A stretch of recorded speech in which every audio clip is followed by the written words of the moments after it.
Good morning, everyone. This is Rob of the Actors Workshop, and welcome back to another episode of In the Abyss.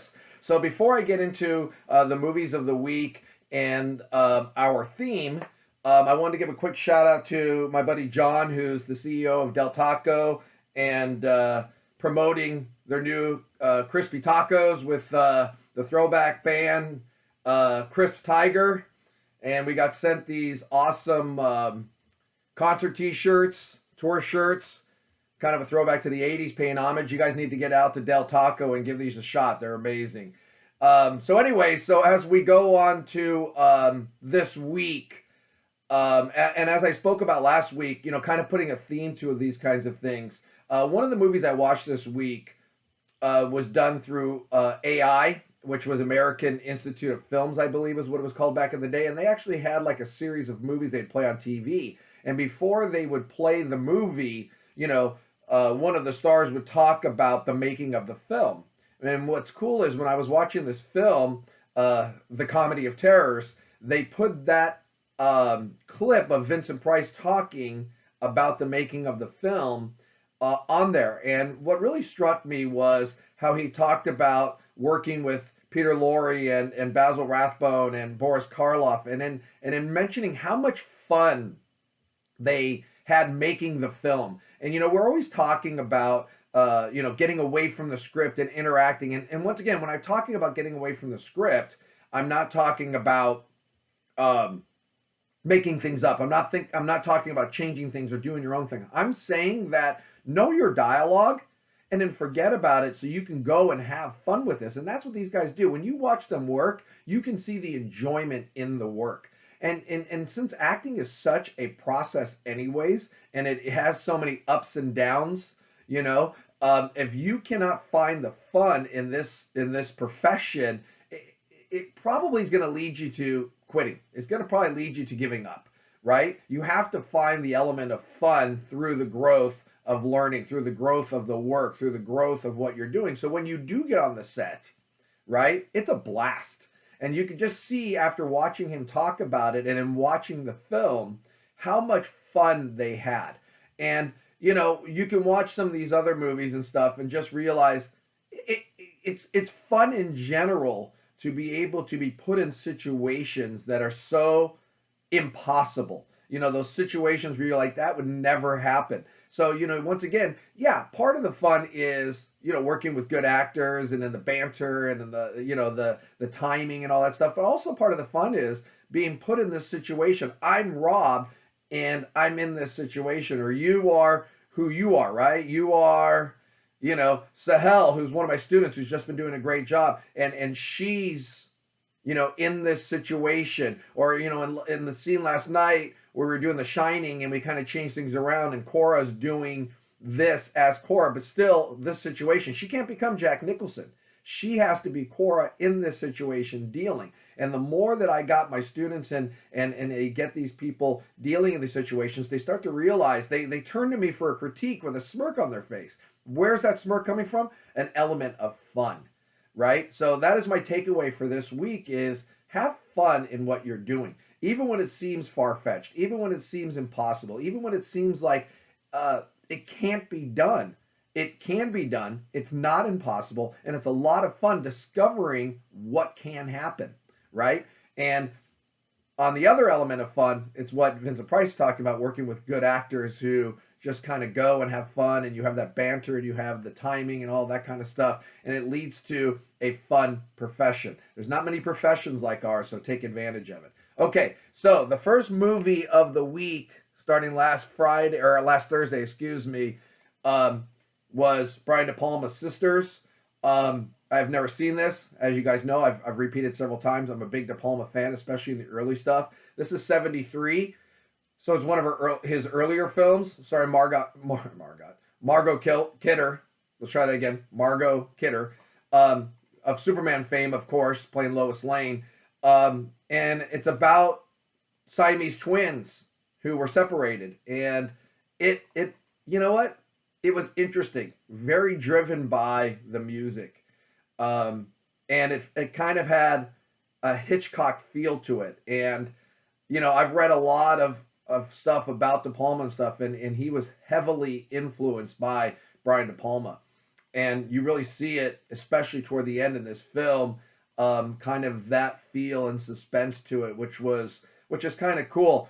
Definitely not one of my favorite De Palma films, but one I'm glad and happy to have been able to add to the catalog. It's an Arrow film, but it's one of the unlocked ones, so I'm able to watch it out here, even though it's Euro, and it just looks beautiful, and it's great to be able to watch a film from the early '70s. All right, the next one I watched was Child's Play 2. It's out of this cool box set I have. Unfortunately, it's DVD, not Blu-ray, so the clarity is not as good as it could be. But this has episodes 2, 3, 4, and 5, which is Child's Play 2, Child's Play 3, Bride of Chucky, and Seed of Chucky. So in Child's Play 2, just to kind of continue, Amy wanted to see what happened from part 1. And this is where they start getting a little bit more campy. Not as dark as the first one, which you talked about before.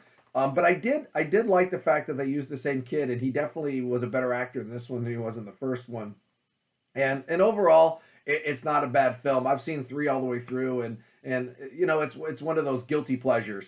It's good, but it's not, you know. But 2 wasn't bad, and you can start to see, you know what, starting with 3, it really starts to work its way downhill. But it was at least worth to see the movie, see the continuation, and how they tied in Chucky being able to come back after being torn apart at the end of Child Play 1. Sorry for the spoiler alert, but you've had 35 years to watch the film. All right, next up I watched The Witch, which is 2015, which will probably be the most recent of any of these I watched for the whole month. I've been wanting to watch this. It just seemed like the right time the other night. I don't know. I didn't hate it. I didn't love it. I think I need to revisit it. It's shot gorgeous, and it's based on real factual writings, folk tales, things from that period.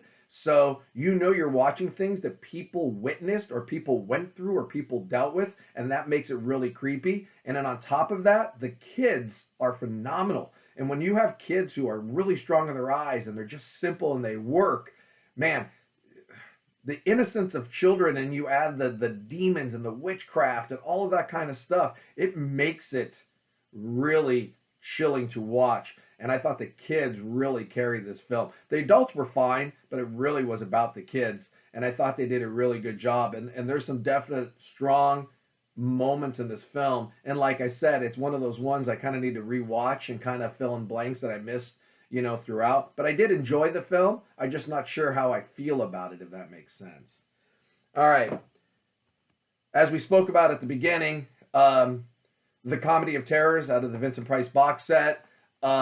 This was kind of where you see a little bit of the comedy tied into horror. And there's elements of this film when I was watching it where Boris Karloff plays the old man, and he's kind of repeating a bunch of names and when they died. And it gave me that feeling of Bill Hickey and Forget Paris, where he's repeating everything. And I'm wondering if, you know, they got the idea of Forget Paris from a movie like this. And then you see elements of where Mel Brooks got Young Frankenstein. There's no question. I don't know for sure, but in my mind, there's no question. He absolutely got some ideas from that. I felt like I was watching a little bit of the beginnings of that comedy. I know we call it now spoof comedy, but they're not spoofing anything in this, but it is comedy horror. And you can kind of see elements of where Mel Brooks could have picked up this, or that. And it's kind of cool to see that, especially from a film, you know, from the 60s.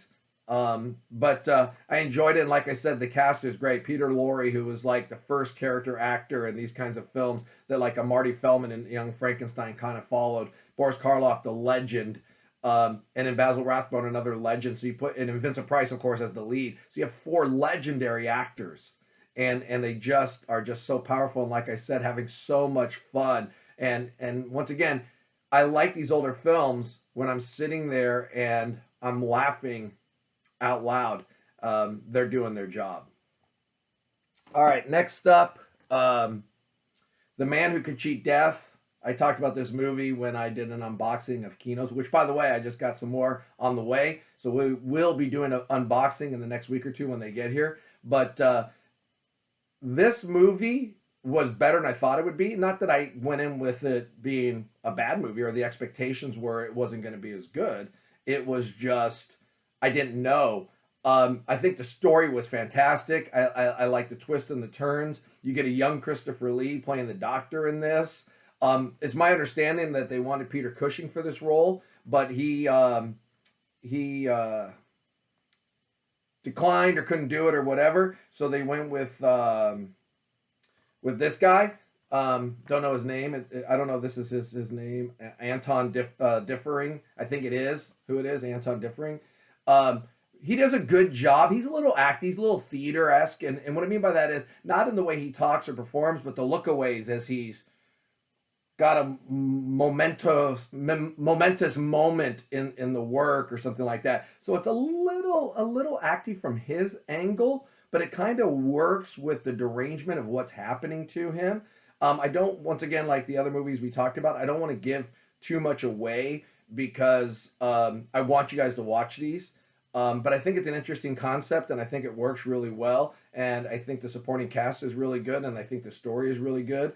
And because of that, and because of how the story is, you can kind of go away from a little bit of the busyness of the acting from him. But in general, it is really it was really a surprise film for me, and I really enjoyed it, and I think it's something you guys got to give a shot to. All right, the next one up was Richard Boone in I Bury the Living. It's kind of a deceptive title, but it's not. It's not really a horror film. I mean, it kind of is. I kind of felt like, as I was watching it, that I was watching an episode of The Twilight Zone. And that's kind of how the movie is it's kind of like The Twilight Zone. And I would consider Twilight Zone a kind of horror suspense, horror thriller. So I guess that counts. But this is one that is going out of print from Shout Factory. I was able to pick it up. I read a lot about it, and it seemed like one I wanted to give a shot. And I thought it was a really good film. I thought it was interesting. I like unique concepts. You know, The Man Who Could Cheat Death was a Hammer film, and it was going away from the monster movies that they rebooted, right? Dracula, Frankenstein, The Mummy, etc. And it was a unique one through Hammer Films. Well, this is a unique one for the time. It's actually an MGM, and it's like 1957 or 58. And I like the uniqueness of it, and I like that we watch these older films, and I'm like, oh, well, you see where this idea came from, or possibly this idea came from, or that, and I think that's cool. I think it kind of just shows the evolution of movies in each genre, right? Or TV shows or whatever, right? You watch Stalag 17 and you see where Hogan's Heroes began, right? I think when I watch this, you kind of see, okay, maybe Twilight Zone, maybe they took from Twilight Zone, maybe Twilight Zone took from them, maybe it's a little bit of both. But if you like those kinds of things, I think it's really worth a watch because it does have a unique story to it, and it keeps you involved. And then the ending kind of plays it all out, just like a Twilight Zone episode.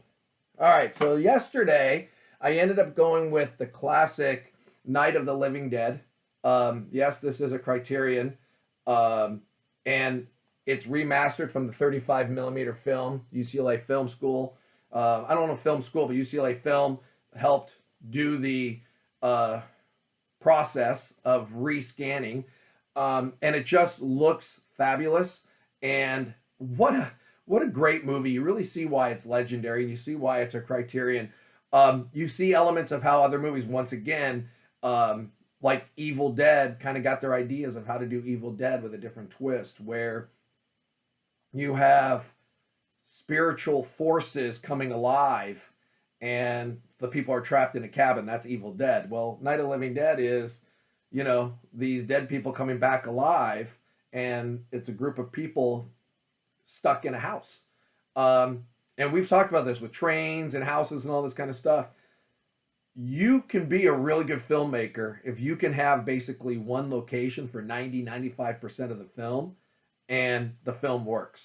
And that's what this movie is. The actors do a good job, and that's another element I really liked. No name actors, right? It's not about who's in it. It's about the movie. It's about the story. It was a low budget film that made millions of dollars because it just took off. And the way that they did it, the way they filmed it, the way they turned it, the radio and just a lot. And once again, I don't want to give it away. I want you guys to watch it so you can watch these things and appreciate it. But the way it's done is so good, right? That it's compelling from start to finish. And I'm not a zombie movie fan. I don't like the Living Dead type movies, but I really enjoyed this. I do like the Evil Dead. So there always are exceptions. And the ending really surprised me. So that alone makes you want to go, okay, I got to watch this to see what happens. But Criterion does an amazing job. I don't know if you have Criterion Channel and it's on there, or you'll have to try to find the Blu-ray, or you might have to just watch a copy that's not as good. The version I have looks really good, and it's really well done. And it was a terrific film, and it's 1968, and it's monumental for these kinds of films going forward. So definitely worth a watch. So there's week 3 in the books of October, and it's, like I said last week, not easy to do every single week or every single day watching a movie, coming home from work or football or whatever the things I have to do. But I'm powering through it because it's something I need to do. And I'm watching all these movies I've never seen or seen parts of, and I need to watch. And I've really enjoyed it. And, some films are better than others, but all of them are worth it. And I'm glad I own them. And they're ones that I think will revisit as time goes on, which is a good thing. So anyways, until next time, we will see you next week sometime. But I stopped my thought because what I was going to say was I got my Friday the 13th box set and I was about to show it, but I think I'm going to hold off until I watch one of the episodes this week of Friday the 13th. I'm not sure which one I'm going to go with yet. And then I'll show you guys the box set. Super cool looking, packaged great. So I'll leave you in suspense till then. Leave your comments. Make sure you subscribe if you haven't done that yet. Pass on the link to other people to watch these things. Get people involved in watching movies. Get people involved in acting. Get people involved in the horror genre. It's fun. It's October. Enjoy it. Have fun. We'll see you next week.